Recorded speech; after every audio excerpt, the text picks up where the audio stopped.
से हमारे साथ फिलहाल स्क्रीन पर आते हुए दिखेंगे। नमस्कार सिंगर साहब, हमारे नमस्ते। लिए शुभ प्रभात है, आपके लिए गहरी शाम। हुँ, हुँ। बताइए किस तरीके से आप इन मिनट्स को देखते हैं जो यूएस फेडरल रिजर्व की तरफ से आए हैं।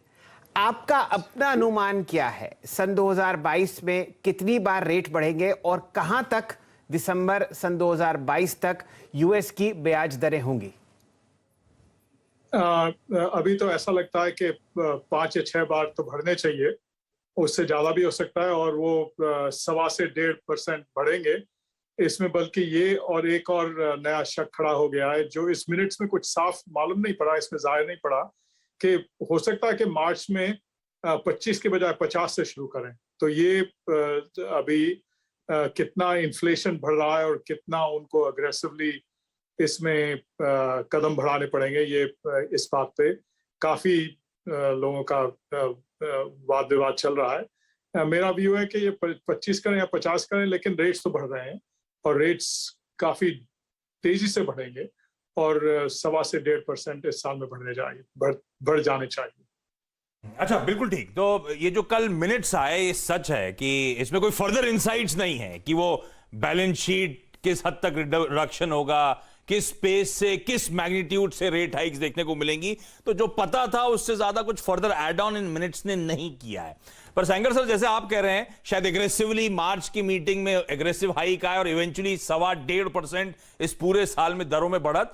ये क्या ग्लोबल इक्विटी मार्केट्स ने डाइजेस्ट कर लिया है?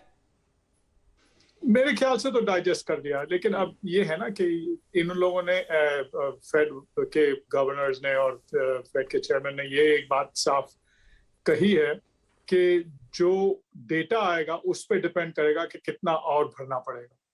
तो सबसे बड़ा ये मार्केट में ये कंसर्न है, ये इस बात पे मार्केट नर्वस है कि जो ये मिनट्स आई हैं उसके बाद जो इन्फ्लेशन डेटा आया वो काफी खराब था और अब अगर आगे इससे और इन्फ्लेशन डेटा अगर खराब रहा तो ये मिनट्स तो 2 महीने पुरानी हो गई ना, तो इसके बाद या 1.5 महीने पुरानी, तो इसके बाद का जो माहौल अगर बढ़ा रहा तो सबसे बड़ी रिस्क ये बन जाती है कि रेट हाइक्स 1.25% पे रुकेंगी नहीं बल्कि चलती चली जाएंगी और उसमें ये सबसे बड़ी रिस्क आ जाती है कि रेट्स अगर बहुत जल्दी बहुत ज्यादा बढ़ गए तो इकोनॉमी में ज्यादा मंदी आने के बजाय रिसेशन भी आ सकता है। तो वो सबसे बड़ी कंसर्न मार्केट में ये है। रेट्स की कंसर्न नहीं है, रेट्स तो इकोनॉमी जब ग्रो होती है तो हर नॉर्मल साइकिल में रेट्स बढ़ते हैं, ये कोई नई बात नहीं है, हर साइकिल में हुआ है। लेकिन अगर ये रेट्स बहुत जल्दी बढ़े क्योंकि इनको इकोनॉमी को बहुत जल्दी धीमा करना पड़ेगा, क्योंकि इनको इन्फ्लेशन घटाना पड़ेगा, तो अगर वो उसका जो नतीजा हुआ अगर वो नतीजा ये हुआ कि इकोनॉमी रिसेशन में पड़ गई तो वो सबसे बड़ी नर्वसनेस आजकल मार्केट में है।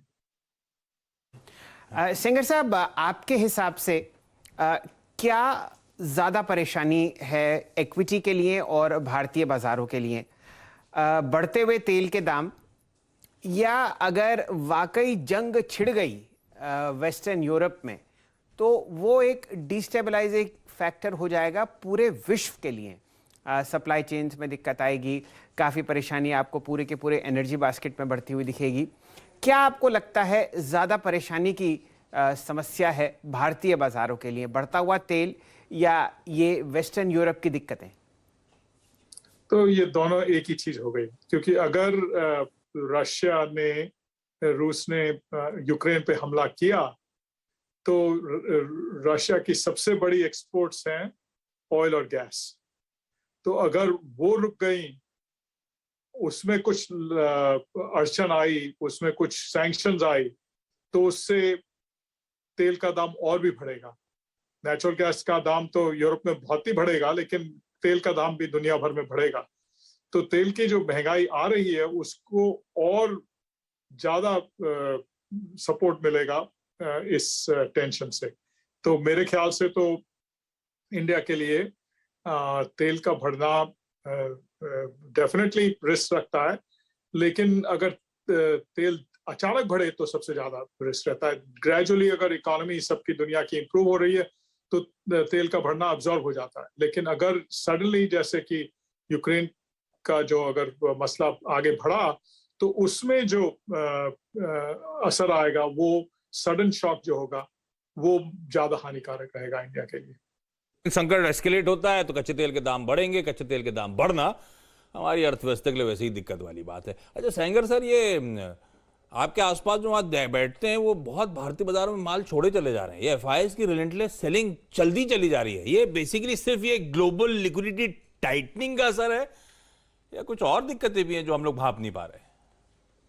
दो तीन चीजें हैं। एक तो ये है कि पिछले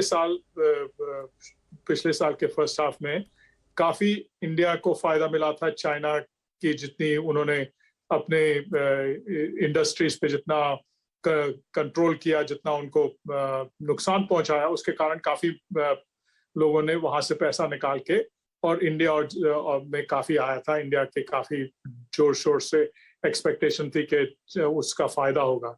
तो अभी कुछ तो ये है कि चीन की जो सिचुएशन है वो इम्प्रूव हो रही है, तो लोग बाग उसमें थोड़ा पैसा डाल रहे हैं, तो इंडिया से निकल के वो फिर वापस चीन में जा रहा है। दूसरी बात यह है कि इंडिया का करंट अकाउंट डेफिसिट जो है वो जैसे ऑयल की तेल की का दाम बढ़ रहा है, वो करंट अकाउंट डेफिसिट भी बढ़ेगा, तो उसका रिस्क मार्केट को है। और तीसरा मेरे ख्याल से तो ये रिस्क है कि इंडिया का जो सेंट्रल बैंक है, रिजर्व बैंक, वो दुनिया के सेंट्रल बैंक्स में सबसे पीछे वालों बैंक्स में है जहां तक कि इन्फ्लेशन की चिंता करने की बात। काफी सेंट्रल बैंक्स जो हैं इमर्जिंग मार्केट्स के हुए या वेस्टर्न यूरोप या यूएस के हुए, वो तो काफी क्लियरली सिग्नल कर रहे हैं कि हमको इन्फ्लेशन का के बारे में हम काफी एक्शन लेने की सोच रहे हैं। लेकिन इंडिया के रिजर्व बैंक ने अभी तक इतना क्लियर सिग्नल नहीं दिया है, तो उसके कारण भी थोड़ा शायद मेरे ख्याल से नर्वसनेस है कि रुपये में रिस्क आ सकता है अगर रेट्स दुनिया में बढ़े और इंडिया पीछे रह गया रेट्स बढ़ाने में। वो जो बिहाइंड द कर्व वाली बात कहते हैं, वो भी एक रिस्क फैक्टर है इंडिया में। सेंगर साहब, बहुत बहुत शुक्रिया आपका, आपने इतनी शाम को न्यूयॉर्क में हमारे लिए समय निकाला और अपनी राय व्यक्त करी। आपका बहुत बहुत आभार और नमस्कार। थैंक यू, नमस्ते। चलिए अब आशीष जी ऐसा करते हैं, ध्यान डालते हैं भारतीय बाजारों पर। आज की रूपरेखा